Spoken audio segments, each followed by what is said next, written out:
Alright, what's up everyone? Today I'm going to be reviewing the second day of chess of the Charlotte Classic tournament.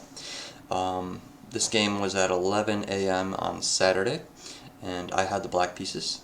So my opponent started with e4, and I played b6. As you all know, that is my opening. So everything was pretty normal, and then here he played a3, which is preventing my bishop from coming to b4. However, that actually allows me to make a different move, like c5 for example. But in the tournament, I don't know why, but I just played f5 because I was thinking of a different line where instead of the knight being here, the bishop is here, so he doesn't have the opportunity to take because we have this cool variation, which isn't necessarily winning for me, but it's something that's playable. So I had just had like a brain fart, and I played f5 when his bishop was still here, so this is just a free pawn if he wants it. Fortunately, he looked at this move for like 10 minutes, but he ended up just playing bishop to d3, so I think he was like scared or something along those lines. But now I am able to play knight to f6 because, again, now he can't take and he can't push because he's going to be losing that rook. So knight to f6, he puts his queen over on e2, and I take the pawn. He takes back with a knight, and I just want to leave this pin here because if he ever chooses to leave the pin, then I'm going to have that rook for myself. He's looking to develop, maybe castle queenside here. I castle kingside. He does castle queenside, so we have opposite side castling. So it's going to be a bit of a scary game. And I play c5. So now that he kind of has showed where his king is going to be, I'm trying to clear this file out. And he's not really able to push. You know, he can't really defend with a pawn, because then it's still going to be just exposed. Eventually once my rook comes out. So he chooses to go bishop to c3, which is a little bit of a weird move because I get to take and then develop. So that's what I did, and he has to move back. So I think I won a tempo here. I know the computer said there was like a slightly better move here after he took. They're saying I could have gone, I guess they do like my move after all. I think last time I was checking this they didn't as much. The engine's still switching, but I think they like preferred maybe the knight taking here or something, for example. I don't know. But that's where I went. Bishop went back, and I got my queen over to c7. And I'm looking at this check right here, and then potentially getting my knight onto one of these squares, you know, also just having pressure on this king in case he ever chooses to move these bishops. And he goes knight to g3. So I do check the king. He blocks, but my end square was always going to be queen to e5. And now the idea is that if he chooses to like run away, for example, that I might have a capture on a3 available, where if he takes, I have a checkmate. Now I know there's still some tactics to be had after this, like maybe he can block with a bishop, or something like that. Well, I think in this situation that wouldn't work, because I would just take the bishop, and then you know, he can't recapture because of mine being there. But there were like some tactics that I was thinking of along the lines of this and the mate that's hanging at the end. And I'm really just trying to fix my position is all. But he did not choose to capture. And I didn't either. Because why get rid of an attacking piece? I'll let him do that, and then I'll have tempo by exposing my bishop again and having a decent knight, opening up the rook. He moves his king to the side. Good move.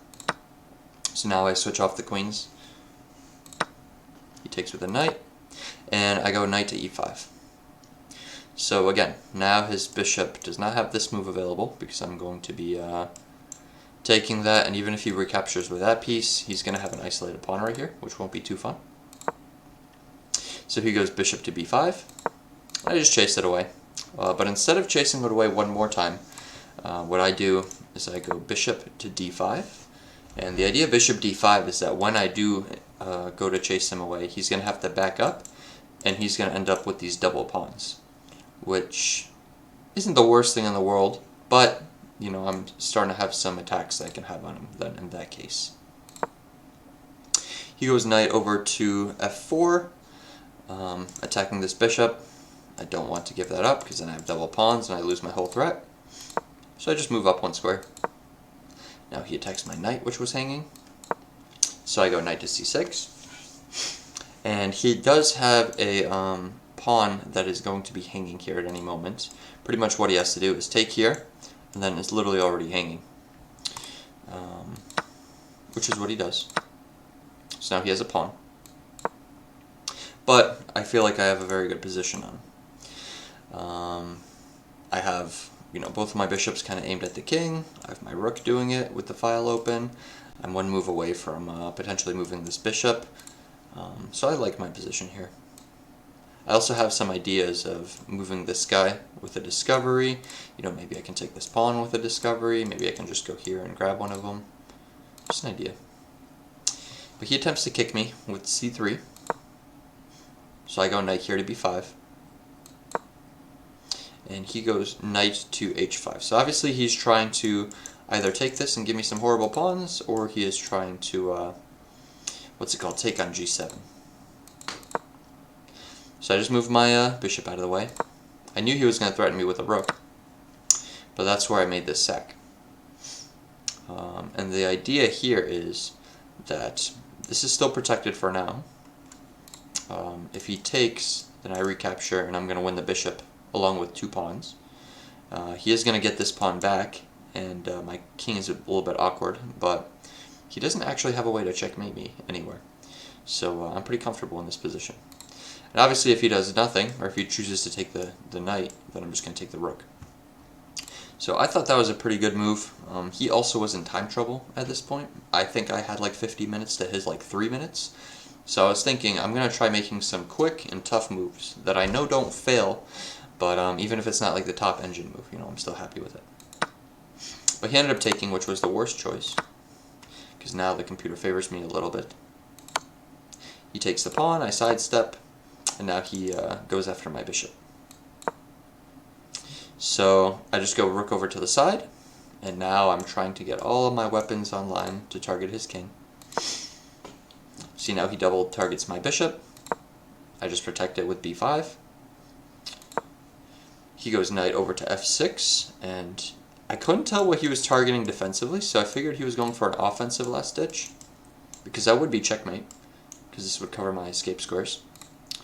So I just moved my bishop to the side, so now he doesn't have time to do that because he's going to get mated. So he has to do something. He trades him off. And now, again, the mate threat is still here. He's going to be too slow. So he has to bring his knight in to defend. So when he brings his knight in to defend, I'm just going to play a quick e5. Just, again, trying to press him on time because he literally had like a minute at this point. And what e5 does is it prevents... What did it prevent? I remember e5 was important. Can't remember why. Oh, right. In case I move my rook up to c2 to threaten this knight, he doesn't have a literal checkmate. So my bishop now covers that. So he protects his knight and also goes after this pawn. And what I do is I just sidestep it and I say, look, your king can't go here because you don't escape, checkmate in time. Well, I guess he can go there, right, because he has a block still. But the idea is that maybe I threaten the knight, or I go here. And if the king goes here, maybe I do threaten the knight and then go like down here. Maybe I checkmate him the other way. I'm not sure. I know the computer says I'm winning by a bunch, so there is like material to gain here. But this is actually where his flag fell and he ran out of time. That was kind of my main win, I don't know what you want to call it, win condition that I was using. Because like I said, I had like an hour. He was literally down to his last seconds. And we were playing with a 5-second increment. But whenever you're in a tough position like this, if you lose a piece or if you get checkmated, that's it. Because I have an hour. It's not like a blitz game where you could then like try to cover or like make me flag. That's just not going to happen. So he ended up using more time than he had, even with the increment. And I called him on it. And that was the game. So I hope you guys enjoyed game 2. I thought that it was a more interesting game than the first one. a lot more like tactics and stuff like that. And it's always fun when someone's under time pressure because the game does change a little bit. But yeah, that's all. Hope you guys enjoyed, and I'll catch you for Game 3.